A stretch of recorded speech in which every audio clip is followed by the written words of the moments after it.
I wanted to chat about the new Snape for many reasons, but I wanted to talk about it. So it's rumored or it's confirmed, I'm not sure, but HBO has cast Paapa Essiedu as the new Snape in the HBO Max series.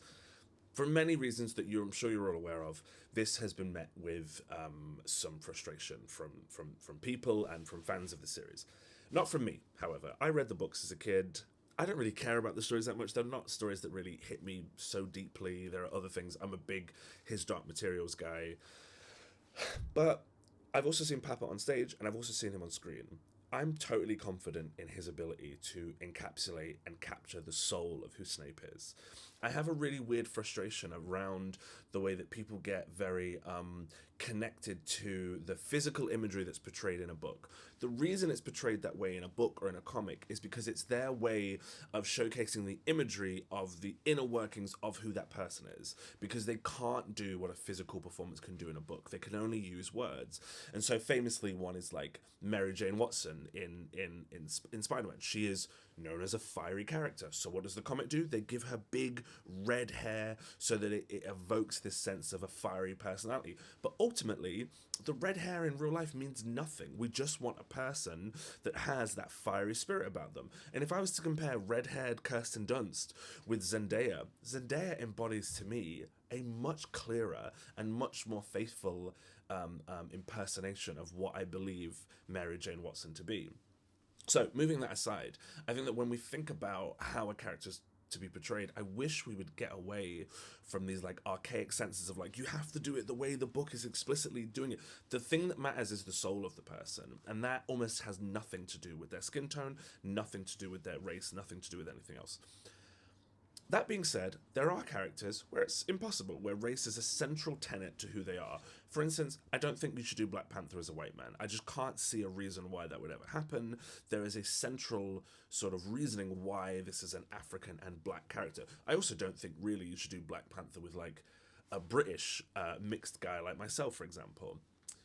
And I can do this for white characters too. I think the Idris Elba portrayal of the gunslinger is a really bad decision, because if anyone who's read the gunslinger, who's read any of the Dark Tower books, knows that he has a really fascinating relationship as a white character with a black woman called Susanna Dean, who's like got multiple personality traits, and one of her personality traits hates white people, and they have a really fascinating relationship because of this. And so casting Idris Elba in that role means that you're not really paying attention to the story. And so yeah, I don't like that decision. I think that was a poor decision. But moving all of this aside, moving all of this to the back, I'm so excited to see what Papa does. I don't know how much I actually care about a HBO Harry Potter series, but whatever. I trust HBO. They're a good network. Moving all of this aside, creatively, is there a more exciting question than what if? What if we went left instead of right? What if we took this and moved it over here, or did it in a new time period? What if the Nazis won the war? Right?